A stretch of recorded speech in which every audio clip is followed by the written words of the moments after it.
Prajurit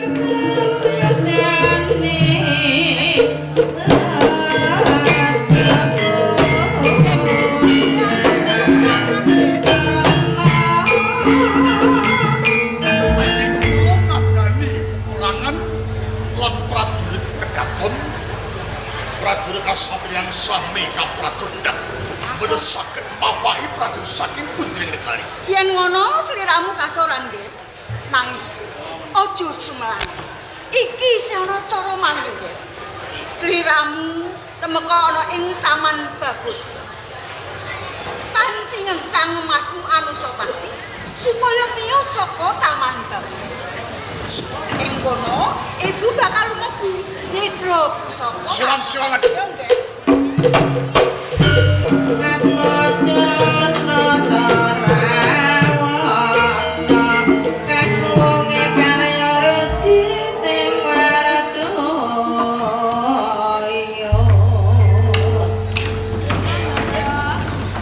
Dene Bendarani Putri saiki putrah.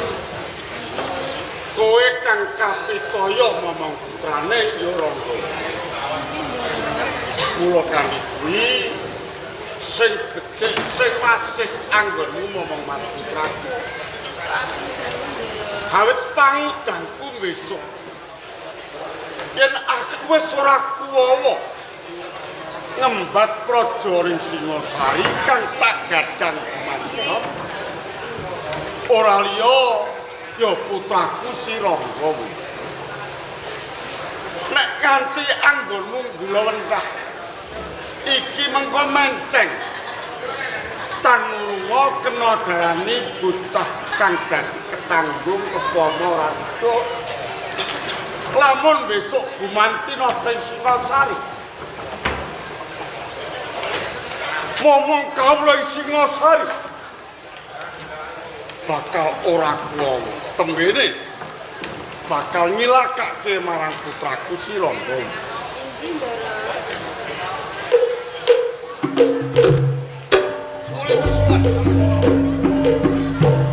Kene kapal ngaso.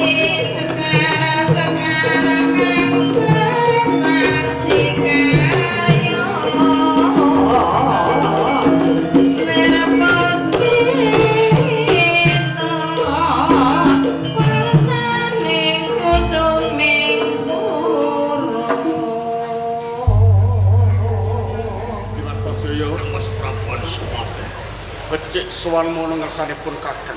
Pangestunipun boten-boten alam setunggal menapa. Namung sungkem kinarya bekti kula kunjuk Mas. Iya, Dimas Tojo tak tampa puja pangestunipun Kakang wae sira tampa ya. Sanget anggen kula nampi. Kados pundi purunan kula sira Rangga? Matur nuwun purunanmu Rangga ni ora nate wae. Syukur merengaken Kang Mas. Iya. Tiyang ingkang nawi kabujan boten wonten sanes kejawi panjenengan. Narendra Gung Binathara kaparingan poin bebrayan bagus sinurupa. Mugi-mugi benjang saged nata negara ing Singasari. Matur nuwun. Nanging ya iki Paton Siadita Jaya melu kula wentah lan purunamu si Rangga. Tantu jalan niku sami kemawon anak kula piyambak. Iya. Nanging Dimas kok kadadak Dimas Tojaya rawuh ana ngarsanipun Kakang. Iki apa to darurat? Yen namung kula butuh kampah kapang kula lan panjenengan. Bang. Yo, nek pancen Dimas Tojaya kapang iki tenane ora mung Dimas Tojaya. Pun Kakang uga kapang lan Dimas Tojaya. Ayo sip. Kepiye? Kapang kula dumateng panjenengan boten cekap namung sinukuh mirunggan. Anggen kula kapang dumateng panjenengan ngemuti nalika panjenengan dereng ngasta bawat kanalendran ing negari Singasari. Bebasan boten ate kinggang sarambut puja kasukan. Nggih menika aben sawuk. Nah, wiwit Kang Mas Prabu jumeneng nata ing negari Singasari, kelanganan menika dipun giwakaken. Mila kula kapang sanget. Dimas Tojaya, Dimas kudu ngerti sapa to pun kakang iki pangarsa pamomonging kawula ing Singasari. Ora kok ateges pun kakang kilali ora. Pancen kabeh iki mau tak lalekke jalaran jeneng Adu Jago ngabutuh. Iki mengko nek dinenti para kawula iki saru nek diklop para kawula ya. Kula ngertos. Jalarane gane Singasari mek nyanyi ngasto tebih saking Durjana Judi nanging Kang Mas katur preksa. Kepik anjen kula kepengin abdi sawuripun namung kangge tombo kanan. Mboten mawi kabutuhan. Mboten mawi totoan. Namung kangge tombo kanan. Kaya ngono. Ya. Nek panjen kersane Dimas Tojo iki mung kanggo tombo kangen. Pun kakang ora kabutan darani apa kersane Dimas Tojo. Merengaten keparingku kula bari toto-toto lan ruwir Kang Mas. Nek panjen kaya ngono sabtake. Pakai kanggo Adu Jago. Kan?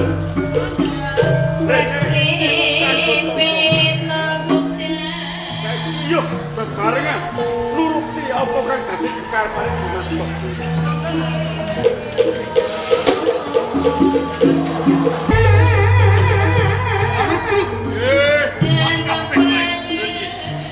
Lakon Kang Mas anu sopa tak pancing sudah metu saka taman Baboji. Nah, kabeh bae kowe kudu setangkap sasmito. Hari kita dibuket uang. Nggih.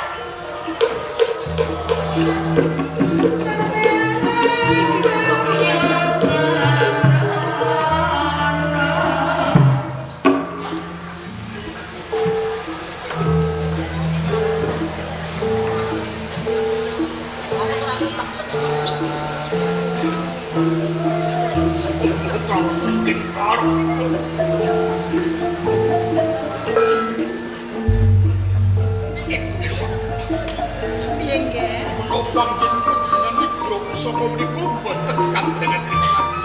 Kabar pisan ora ana kang dendam.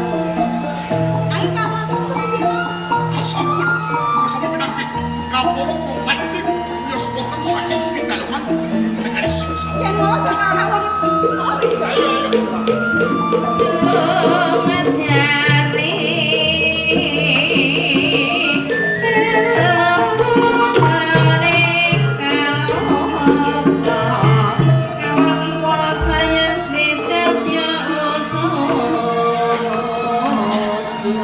Rawuhipun Kang Mas Prabu Anusapati dipun dherekaken para putri kados dening tumuripun Bathara ingkang dipun iring dening para widodari. Yo kejaba saka iku aku nelakake panuwun papan kanggo Adu Jago. Iki saya wibawa kula kali kuyangi. Nek panjenengan kabeh iki wis sameta.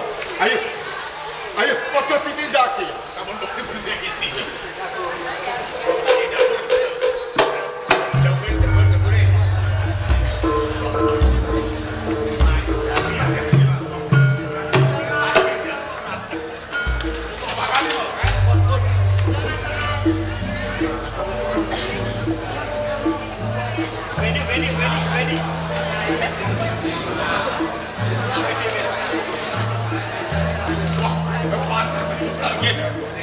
Sudah brotoh ya. Mari kuwi kau. Aku kayak aku itu.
Mas Prabu Anusapati.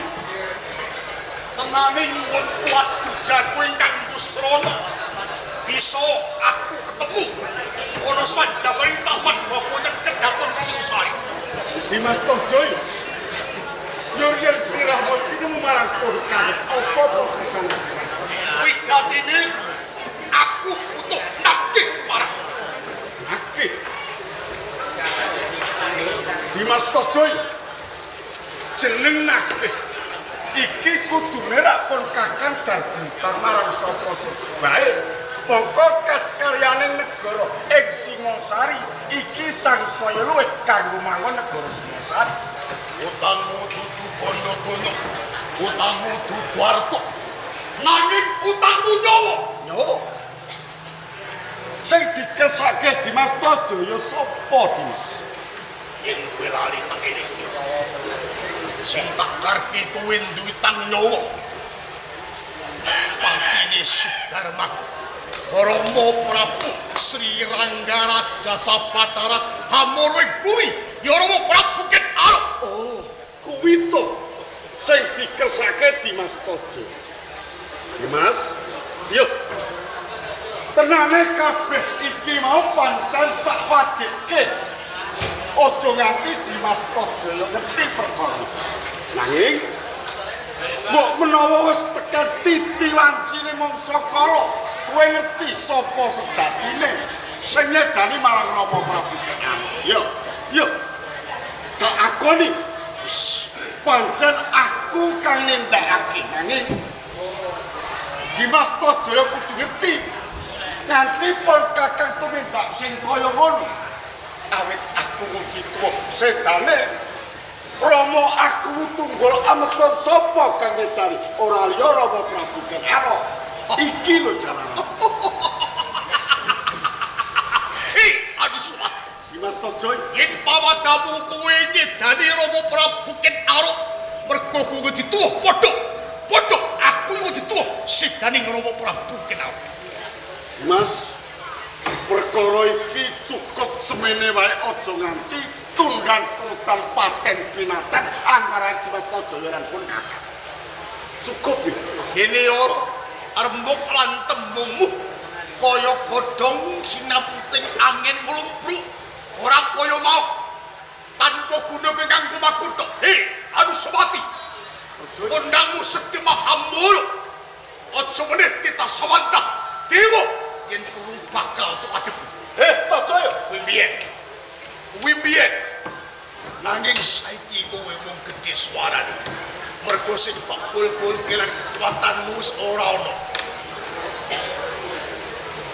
Apa iki kekuatan? loh.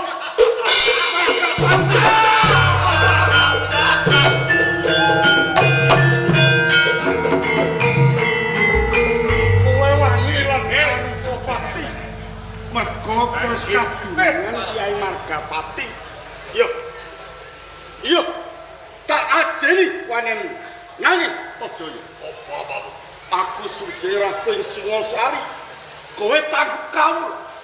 Wis wani marang pranataning ratu. Tetep iki tak kukui wis Singosari. Turun Ken Arok apa turun tunggal metung sejaya ing papan kene. Nek ngono ayo temtoke papan. Lentuk paling tebak karo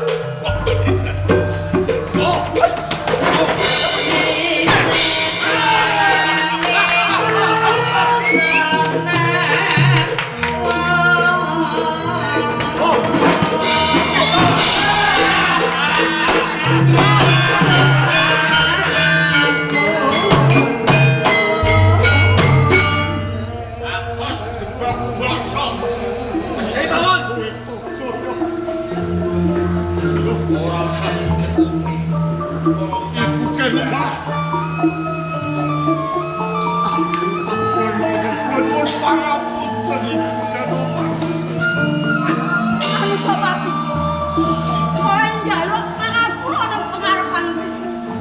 Kowe mbuh ibu, aku ibumu. Nanging Anusapati, rikala kowe ngedani menyani Kang Mas Prabu Ken Arok, lakai wandani menyani Kang Mas Prabu.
sliramu.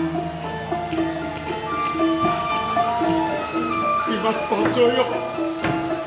Yo sepiro gedening karukutan iki. Aku njaluk paraku Dimas. Aku njaluk paraku. wong Singosari. Turun ken aro. Turun ken aro. Lakon. Lakon. Yerna turun tukul awet. Ibra.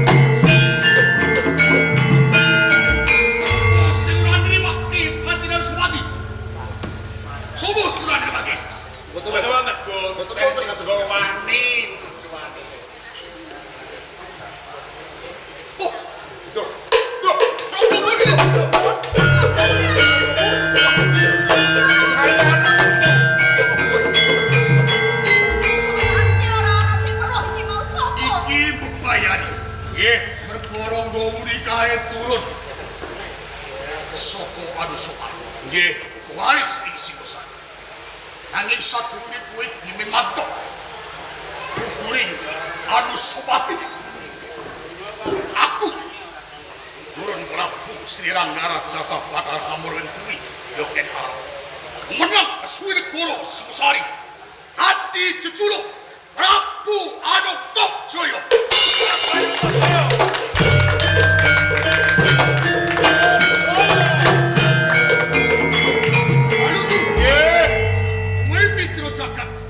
Sopo sing ayu ya nguni paten ono. Paten sing ora srucuk nggon kumudi Singosari tumpesen. Lihat wes ben.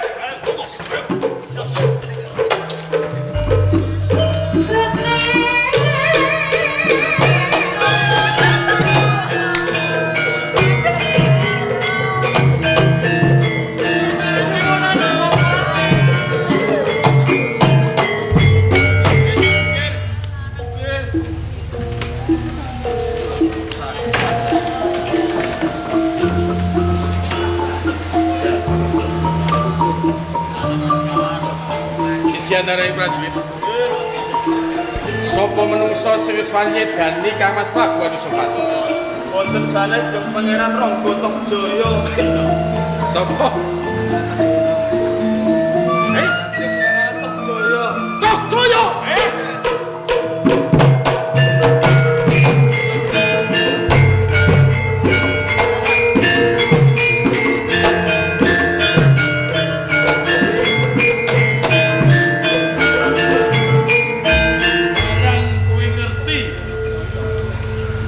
Mas Prabu Anusapati sing nyedani Tohjaya banjur jumangkah sikil arep nyang ndi?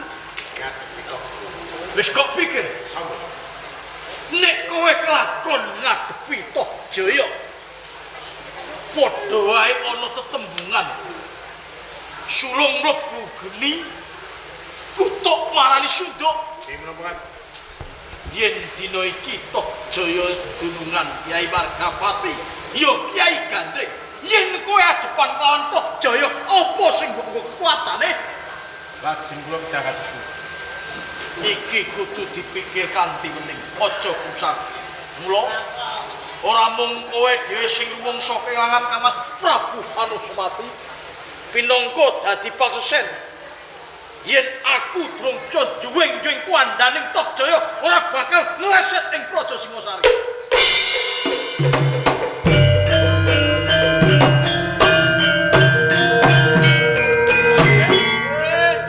Saking gunapaning Kang Mas Prabu Anusapati. Ayo, saiki padha nulungi.